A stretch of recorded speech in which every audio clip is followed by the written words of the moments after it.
വരുന്ന സാഹചര്യം, അതായത് എൻ്റെ കുടുംബം, എൻ്റെ സമുദായം, ഞാൻ കണ്ടിട്ടുള്ള സ്കൂൾ മേഖലകൾ, അത് കഴിഞ്ഞിട്ട് വന്ന ഫിലിം മേഖലകൾ, അല്ലെങ്കിൽ അതിന് പുറത്തുള്ള എല്ലാ വ്യവസായ മേഖലകളും, അല്ലെങ്കിൽ സാമൂഹിക സൊസൈറ്റി, അല്ലെങ്കിൽ ഈ നമ്മുടെ ട്രസ്റ്റ് മേഖലകൾ, എല്ലാ മേഖലകളിലും സ്ത്രീയും പുരുഷനും തമ്മിൽ വ്യത്യാസമുണ്ട്.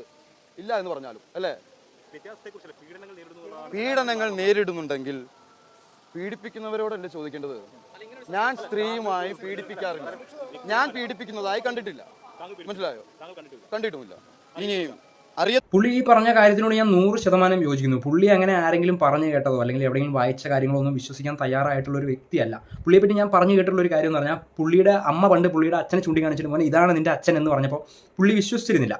പുള്ളി ഒരുപാട് കാലം കഷ്ടപ്പെട്ട് ഒളിഞ്ഞും തെളിഞ്ഞും ഒക്കെ നോക്കി അമ്മ പറഞ്ഞ ആ സംഭവം സത്യമാണ് എന്ന് തെളിയിക്കത്തക്ക വണ്ണം എന്തൊക്കെയോ കണ്ട ശേഷം മാത്രമാണ് പുള്ളിക്കാരൻ്റെ അപ്പനെ അപ്പ എന്ന് വിളിച്ചു തുടങ്ങിയത്. അപ്പോൾ അത്തരത്തിലുള്ള ഒരാൾ ഇത്തരത്തിൽ പ്രതികരിക്കുന്നതിന് നമ്മൾ അദ്ദേഹത്തെ സംശയിക്കേണ്ട ആവശ്യമൊന്നുമില്ല. പുള്ളി പറഞ്ഞതിനോട് ഫുൾ സപ്പോർട്ട്.